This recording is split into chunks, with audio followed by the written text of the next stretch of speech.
Oke, assalamualaikum warahmatullahi wabarakatuh. Gimana kabarnya semuanya? Hari ini saya akan buat analisa ya, update analisa yang akan saya buat ya untuk mappingan kemarin. Kemarin saya bilang bahwa saya sudah menandakan dua POI ya. POI yang pertama di sini di EVG H4 ya, dia sudah turun ke sini ya. Di harga berapa bang? Nih, 4883 sampai 4935. Nah, tapi dia respect nih. Apakah dia akan naik terus? Nggak tahu juga ya. Nah, yang kedua di sini nih. Ini ada OB ya. Nah, ini. Di harga berapa tuh? 4778 sampai 4860. Nah, mmm, sebentar. Nah, kita perlu menandakan liquidity ya. Kemarin kita bilang nih bahwa ini liquidity ya, akan diambil semua ya. Nah, sekarang terbukti ya dia turun turun dan mengambil semua liquidity.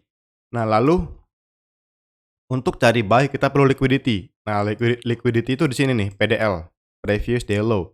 Jadi kita akan cari buy di bawah PDL. Sebenarnya ini mau bikin BPR sini ya. Cuman saya nih ini mau bikin BPR buy di sini. Boleh boleh buy di sini nanti kalau dia bikin BPR. Ini plan pertama SL di sini aja. Trade sebelum news. RR 12-an. Kalau misalkan dia bikin BPR di sini ya. Ini mau bikin BPR nih. Tapi kalau misalkan nanti di sini teman-teman entry dan gagal, tinggal cari peluang lagi di bawah PDL ya. Tunggu dia misalkan dia gagal nih ya, kita tunggu di bawah turun dulu ya. Baru kita akan cari buy di bawah PDL. Nah, POI-nya ada tadi nih saya bilang tadi nih, di sini nih. Besar ya zonanya ya. Nanti kita akan pantau time frame yang, mmm, masuk akal untuk kita entry. Oke, itu aja guys ya analisa saya untuk hari ini. Coba kita cek news-nya ya hari ini. Oke, hari ini ada news kuat ya, yaitu news, CPI. Nah, ini ada terbagi jadi 3 ya, for CPI M per M, CPI M per M, dan CPI Y per Y. Untuk forecast-nya di sini 0,3 ya untuk core CPI M per M, forecast CPI M per M 0,3 juga sama, CPI Y per Y 2,5.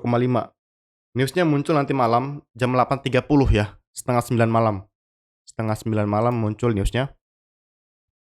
Dan, akan lebih baik kalau trade setelah news sebenarnya ya, setelah news. Kenapa? Karena rawan kena slippage kalau kita trade sebelum news ya. Rawan kena slippage kalau kita trade sebelum sebelum news. Oke. Nah, ini saya kayak kayak kurang yakin gitu di sini tuh. Kayak kurang kuat gitu konfirmasinya. Nah, ini kalau misalkan kita ke M30 ya, di sini terdapat ini nih, base nih, sini nih, M30. Ini bagus base-nya nih. Misalkan CPI hasilnya positif dan dia turun, kita akan cari buy di sini nih, base M30 bagus nih. 4703, 4766 ya, base ya. Ini kan drop, base, rally, demand. Ya ini demand. Untuk SNR ini demand. Kita gabung-gabung metode aja, SNR, SMC ya. Nah, ini M30 ini ya, ini nggak valid ya bikin BPR ya. Berarti kita nggak jadi buy di sini ya, nggak jadi. Karena dia nggak jadi bikin BPR, oke. Kita akan nunggu lagi, peluang. Dia bikin BPR ya? Sebentar. Dia bikin BPR ini. Tapi kayaknya kurang kuat ya. Mending kita cari buy di bawah PDL aja ya. Di zona-zona yang saya tandain tadi guys ya. Oke, cukup itu aja, mapping-an saya ya. Analisa saya memang nggak jelas. Jadi saya akhiri, assalamualaikum warahmatullahi wabarakatuh.